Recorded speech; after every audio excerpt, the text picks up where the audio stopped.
जय गजानन भाविकांनो, मी विवान विठ्ठल ठाकरे. मी तुमचं मनापासून मनापर्यंत स्वागत करतो.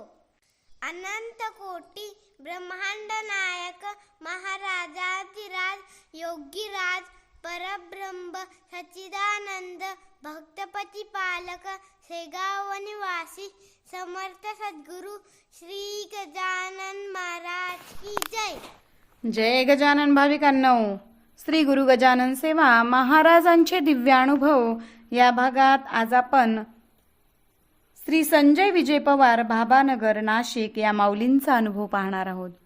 अनुभवाचं शब्दांकन आहे श्री रवींद्र जोशी काका. अनुभवाचे बोल आहेत, स्वप्नात येऊन दृष्टांत दिला. जय गजानन. मला श्री गजानन महाराजांचा आलेला अनुभव कथन करीत आहे.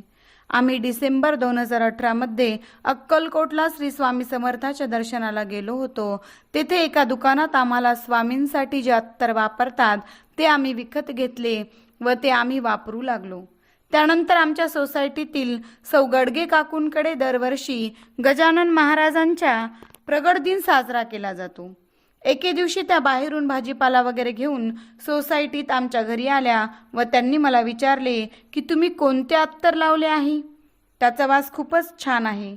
त्यांना मी सांगितले की आम्ही अक्कलकोटला गेलो होतो, तेथून ते अत्तर आणले आहे व ते अत्तर महाराजांना लावतात. त्यावेळेस त्यांनी सांगितले की पुढच्या वेळेस जाल तेव्हा मला पण एक बाटली अत्तर घेऊन या. त्याच वेळी त्यांच्याकडे प्रगट दिनाचा कार्यक्रम चालू होता. त्यांनी मला महाराजांसाठी अत्तर आणण्यास सांगितले, परंतु माझ्या काही कामाच्या गडबडीत ते राहून गेले आणि एक दिवस महाराज माझ्या स्वप्नात आले आणि मला त्यांनी अत्तराची आठवण करून दिली. मी दुसऱ्याच दिवशी सकाळीच अत्तराची बाटली घेऊन सौ गडगे काकूंकडे गेलो व त्यांना घडलेला वृत्तांत सांगितला. तसेच ते अत्तर महाराजांच्या फोटोला लावायला सांगितले. अशा प्रकारे महाराजांनीच मला दृष्टांत दिला आणि सेवेत घेतले. संत जे जे आणती म्हणी ते पूर्वी चक्रपाणी, त्यांच्या वाणी लागुनी असत्यता न दे परमात्मा. जय गजानन. धन्यवाद.